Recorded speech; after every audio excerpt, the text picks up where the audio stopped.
Oui, bonjour la communauté de l'Acadia Cybersec et bienvenue dans cette nouvelle vidéo sur la deuxième partie de OpenSSL dans le volet pratique. Déjà ici, cette vidéo sera axée uniquement dans la pratique sur OpenSSL. Il sera question pour nous de montrer la puissance de OpenSSL en manuel via l'application du chiffrement asymétrique tel qu'on l'a vu dans la première vidéo et du chiffrement asymétrique. Et nous allons terminer avec la signature numérique. Déjà, nous devons savoir que OpenSSL est très utilisé dans les applications de communication de sécurité avancée. Donc, afin de pouvoir automatiser justement la sécurité à ces niveaux-là. Mais ici, dans notre cas, nous allons voir comment se protéger de manière manuelle, mais surtout, l'avantage sera de pouvoir ressortir l'indépendance en termes de sécurité, c'est-à-dire que avoir le choix d'appliquer ces algorithmes de chiffrement, d'avoir la possibilité de combiner des algorithmes de chiffrement différents, d'avoir la possibilité de faire des chiffrements en cascade, d'avoir la possibilité de faire des signatures, des vérifications des signatures et surtout cette possibilité-là de pouvoir échanger des clés publiques et de pouvoir appliquer les signatures numériques, les certificats numériques et de pouvoir soi-même, n'est-ce pas, payer les autorités auto-signer justement de ces certificats-là. Donc, c'est quelque chose d'assez extraordinaire, d'assez impressionnant. Mais avant, nous vous invitons, n'est-ce pas, à suivre, pour ceux qui n'ont pas suivi la première vidéo, de suivre cette vidéo et de vous abonner et de cliquer sur, voilà, de cliquer sur, d'activer la notification afin rater, de ne pas rater les vidéos que nous allons publier dans l'avenir. Bon, déjà, avant de commencer, nous allons présenter ici, on va supposer par exemple que vous avez vos données confidentielles là, que vous devez stocker par exemple dans un cloud. Déjà, il est très conseillé de ne jamais stocker vos données en clair dans vos clouds privés. Il faut toujours les chiffrer et enfin maintenant de les stocker. Donc, nous avons par exemple ici des fichiers, des PDF, nous avons des images. Nous avons ici des vidéos. Donc, on va essayer de voir justement tout ça en pratique. Comment utiliser la puissance de OpenSSL et de voir justement la différence qui existe avec les autres outils de cryptographie. Là, ici, nous pouvons voir, là, nous sommes directement dans notre échelle. Si on liste là, on peut voir nos différents fichiers. Ok, différents fichiers ici. On peut les voir. Donc, du coup, avant de commencer, ce que nous allons simplement faire ici, c'est de pouvoir afficher d'abord les paramètres de OpenSSL. Et pour afficher le manuel de OpenSSL, c'est simplement OpenSSL. Simplement, vous validez sur Entrée. Et là, ici, nous avons ici les différentes je vais dire les syntaxes d'utilisation d'OpenSSL. Nous avons la description OpenSSL. Nous avons justement les grandes actions que OpenSSL offre. C'est la création, la gestion des clés privées et publiques, ainsi que les paramétrages avancés. Nous avons par exemple ici les opérations de cryptographie, justement, des clés. Nous avons des clés publiques, nous avons la création des certificats, nous avons plusieurs grandes actions que OpenSSL permet de faire. Nous avons ici les différentes commandes standards, ainsi que leurs différentes descriptions là. Nous avons plusieurs, OpenSSL a plusieurs commandes avancées qui permettent de faire des actions. Nous n'allons pas voir cela ici, mais dans le cadre justement d'une formation parmi nos formations avancées dans le domaine de la cybersécurité, nous allons voir ça un peu plus en détail. Mais ici, nous pouvons voir ici énormément de choses, OpenSSL. Et c'est vraiment dommage de ne pas savoir utiliser ça. Donc, notre objectif ici, c'est de pouvoir vous présenter toutes ces options. Mais maintenant, vous devez comprendre que ici, si vous voulez par exemple, comme ici, vous pouvez par exemple voir ici les algorithmes, n'est-ce pas, à clé publique, la cryptographie, dans les commandes justement en cryptographie et les algorithmes justement aussi utilisant des clés publiques. Bon, ici, nous pouvons, si nous ouvrons par exemple un nouveau terminal là, toujours, et que nous essayons par exemple de taper ici pour voir les paramètres détaillés, nous pouvons par exemple copier là. Nous venons ici, nous tapons manuel, Open SSL, par exemple tiret, voilà, et là nous validons. Donc nous avons ici les commandes spécifiques à une commande. Ouais, vous pouvez voir que vous avez la documentation, comment ça marche, vous avez même des exemples aussi. Vous avez des exemples ici, comment ça fonctionne. Par exemple là, vous pouvez tester, vous pouvez vérifier. Donc c'est assez détaillé. Donc on peut par exemple remonter ici pour voir les informations qui concernent la génération. Ici, cette fois-ci, je vais ouvrir là. Je vais taper toujours Open SSL man Open SSL. Par exemple, là, vous avez la description commande qui permet de générer les clés RSA ici. Vous avez le mode VBIOS qui permet, n'est-ce pas, de pouvoir afficher l'évolution des commandes l'évolution des opérations en temps réel. Vous avez un justement qui gère le système aléatoire. Nous avons aussi la description là qui permet de faire plusieurs choses. Donc vous pouvez ici, n'est-ce pas, voir vraiment comment fonctionne OpenSSL en détail. Donc il vous suffit juste par exemple d'afficher les informations sur le paramètre en question. Là, vous pouvez voir les différentes réponses. Donc, ici, nous n'allons pas nous attarder. Nous avons déjà vu comment ça fonctionne. Ce que nous allons voir maintenant, c'est de pouvoir voir comment les mettre en application. Bon, la première chose que nous devons donc savoir ici, c'est que nous allons utiliser d'abord un système de chiffrement symétrique où nous allons chiffrer nos données ici, chiffrer nos données là, par exemple en appliquant chiffrement symétrique. Donc, déjà, pour ce faire, si nous tapons la commande OpenSSL-H pour aide, nous avons ici les différentes options que nous pourrons retrouver dans la description, le manuel d'utilisation. Nous avons ici nous avons les commandes standards ici. Nous avons les commandes qui gèrent les fonctions de hachage, les algorithmes de fonctions hachage. Nous avons les algorithmes de chiffrement symétrique là. On peut voir plusieurs modes de chiffrement symétrique, plusieurs algorithmes de chiffrement symétrique avec leurs différentes tailles des clés. Si c'est 256 bits et les différents modes, tels que nous l'avons vu dans la vidéo précédente.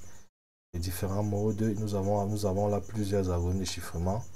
Par exemple, vous pouvez voir, donc il suffit juste ici pour vous d'utiliser l'algorithme de votre choix ainsi que le mode. Généralement, les trois dernières options s'y représentent le mode utilisé. Donc, pour plus d'informations, vous pouvez par exemple ici retrouver les différents modes. Donc, vous pouvez ici retrouver les différents les modes, disons, si je tape là Google, par exemple, vous pouvez voir ici, on voit par exemple les mots de chiffrement.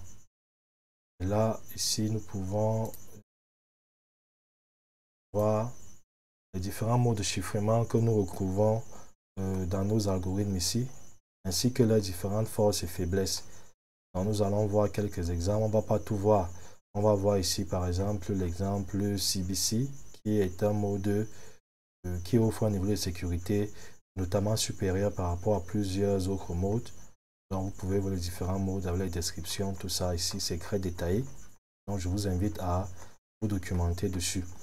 Donc, si on revient sur nos exemples là, nous pouvons voir par exemple, et ici, si je liste, je dis, OK, voilà, je veux envoyer dans mon cloud privé différentes informations. Si au lieu de les envoyer en clair, il est important pour moi de les chiffrer. En utilisant l'algorithme de chiffrement de mon choix, où je peux les chiffrer, je récupère le résultat du chiffrement, je le chiffre encore et je peux le chiffrer plusieurs fois. Et le processus pour le déchiffrer, c'est simplement l'inverse. Donc, on va chiffrer notre fichier là, notre fichier Arcadia CyberSec. Donc, on va utiliser ici. Je vais ouvrir une nouvelle fenêtre là. Donc, je vais taper la commande Open SSL. Ici, je vais taper encrypt. Vous pouvez voir ici dans la description, encrypt qui permet de gérer le chiffrement ici. Vous pouvez voir ici. Et donc, ici, je viens, je mets encrypt. Ensuite, je mets ici l'algorithme que je vais utiliser. Donc, vous pouvez voir ici, je peux choisir mon type d'algorithme. Je peux choisir par exemple AES 256 bits. Je peux choisir celui-ci. Je peux choisir celui-là. Donc, ici, je vais choisir un algorithme quand même qui ouvre un niveau de sécurité très impressionnant. Donc, je tape ici l'algorithme utilisé. Ensuite, j'indique en ancré le fichier que je veux. Le fichier que je veux chiffrer, c'est-à-dire en l'occurrence, c'est ce fichier-ci, CyberSec. Voilà. Et là, j'indique ici en sortie le cryptogramme, c'est-à-dire le résultat du chiffrement. Et c'est ce résultat-là que je vais envoyer au niveau du cloud. Donc, cette fois-ci, ici, je vais appeler cipher. Cipher. Et cipher Arcadia. Par exemple, voilà. Je l'appelle Arcadia, je l'appelle 1. Ok, voilà, voici. Donc, là, je valide ici. Vous pouvez voir. Je valide donc sur ancré. Ici, on me demande un mot de passe pour pouvoir sécuriser l'accès, bien entendu. Donc, je saisis ici un mot de passe fort.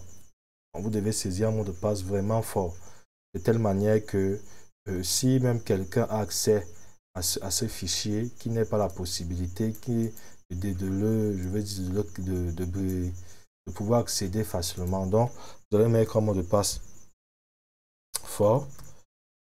Et du coup, vous enregistrez là, on vous demande de confirmer afin de se rassurer que vous ne vous êtes pas trompé. Et là, vous pouvez voir par exemple ici le résultat. Vous pouvez voir ici, vous avez le résultat là-dedans. Du coup, si je reviens ici, vous pouvez voir que j'ai mon cryptogramme là. Et c'est ce cryptogramme que vous devez stocker dans votre base de données. C'est la même chose aussi pour la vidéo. Donc, on va essayer de chiffrer cette vidéo. Déjà, je vais ici utiliser la commande qui me permet d'afficher un peu la taille de cette vidéo. Cyber, voilà. Vous pouvez voir ici, donc je vais valider. Vous pouvez voir que c'est une vidéo qui tourne sur 153 mégas. Et donc, je vais utiliser également aussi cette même commande tout à l'heure. Je vais indiquer en ancré maintenant ma vidéo. Pardon, j'indique la vidéo ici. OK. Et en sortie, j'indique que je vais l'appeler simplement vidéo Arcadia. Disons .cipher. .cipher. OK. Là, on me demande de sécuriser avec l'accès. Je le fais aussi. Voilà. Donc, vous pouvez voir que ici, vous avez votre votre vidéo. Si vous avez votre vidéo là qui est chiffrée, et notre vidéo là qui est chiffrée, et nous pouvons aussi vérifier avec la taille. Donc on va rafraîchir là. Je vais vérifier par exemple avec vidéo. Vous pouvez voir qu'il a la même taille. Donc il est chiffré. Donc maintenant, donc du coup, ce que je vais faire ici, de pouvoir simplement supprimer ces deux fichiers-ci. Je vais les enlever. Et je vais simplement ici récupérer juste le nom. Juste récupérer le nom. Ah, voilà. Donc je supprime dans ces deux fichiers. Et là, vous pouvez donc voir que nous avons nos deux cryptogrammes ici. C'est ça que nous envoyons au niveau du cloud.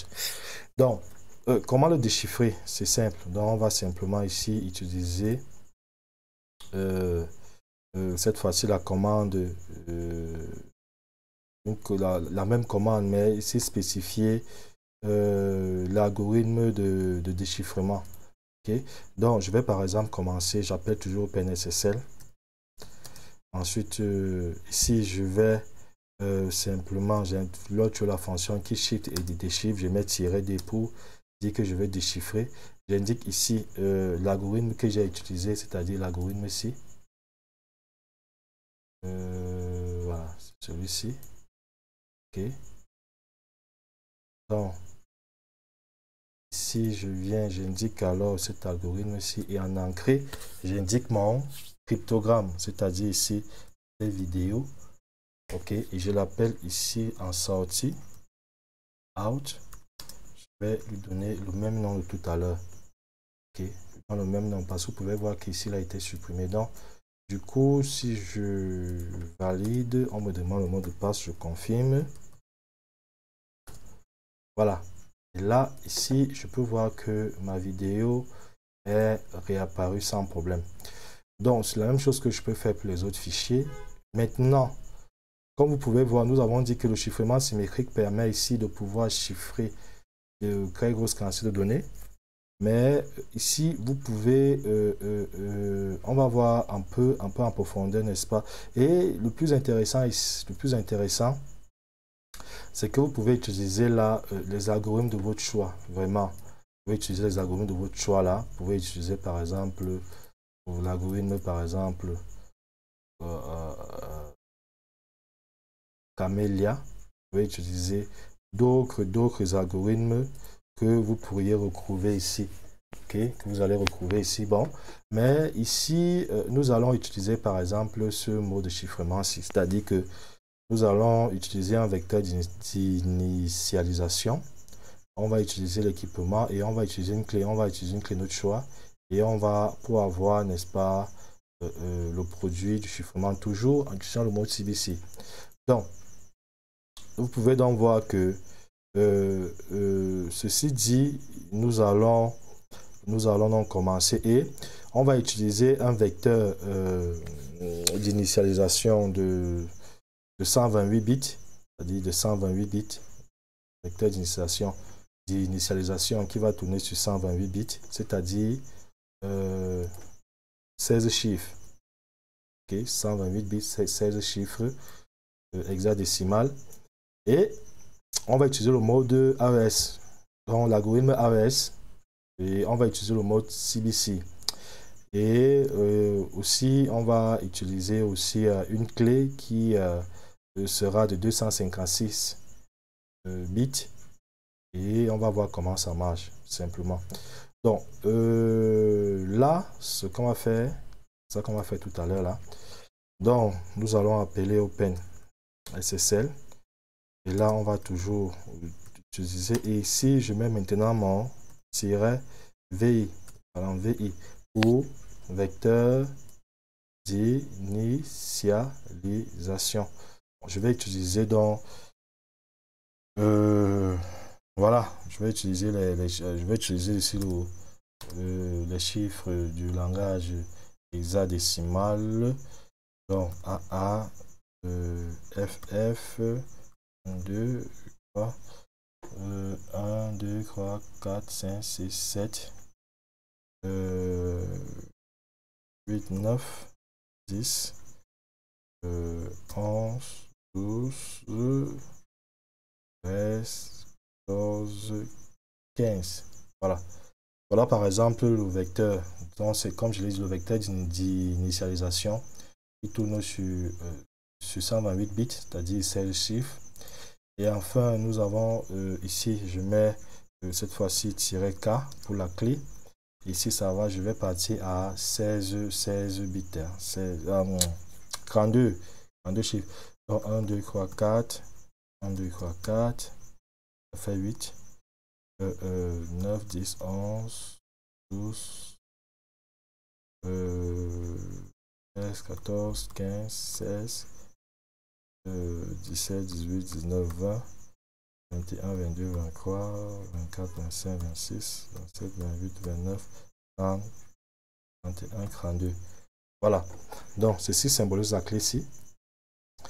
Et nous indiquons ici l'algorithme que nous voulons utiliser toujours ici. Si je mets tiret, je vais indiquer ici, si je suis ici, là, je vais indiquer l'algorithme toujours AES, ici, CBC 256, et je peux réduire là pour qu'on puisse voir ensemble le résultat.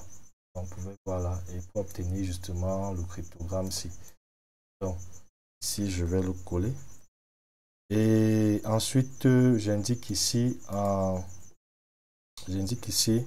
entrée, je vais indiquer que c'est ce fichier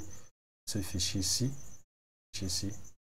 Donc, indiquer que c'est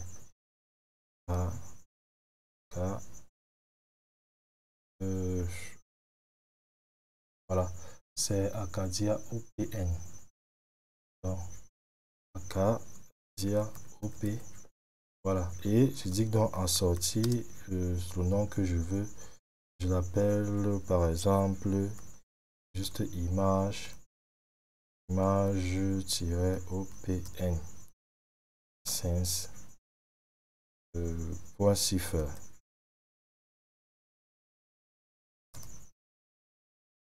Ici, on me dit que la clé est ici. On voit que nous avons produit un cryptogramme. Là. Et on peut voir ici que nous avons produit justement un cryptogramme. Là. Ici. On produit un cryptogramme là. Donc, maintenant, pour pouvoir le déchiffrer, c'est le processus simplement inverse, c'est-à-dire que je vais simplement rappeler la commande. Je vais ici rappeler la commande de tout à l'heure. Je vais rappeler la commande tout à l'heure et celle-ci. Ok, mais cette fois-ci ici, je vais indiquer, je vais d'abord effacer ici je vais dire que c'est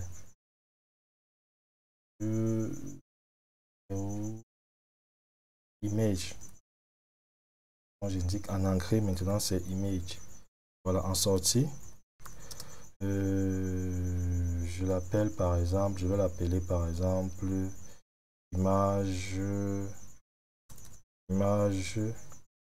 2.png.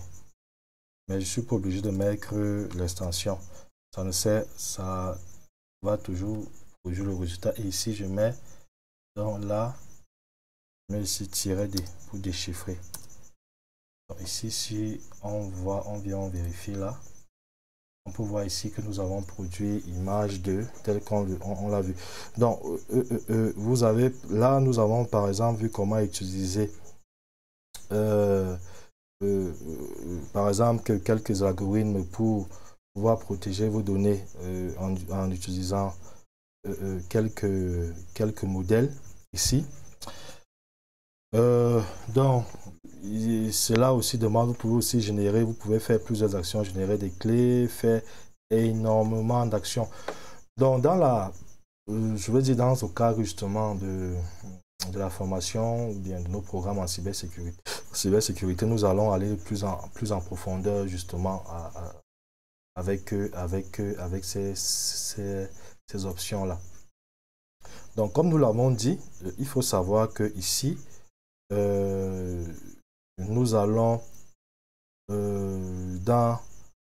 je vais dire, on va d'abord s'arrêter là.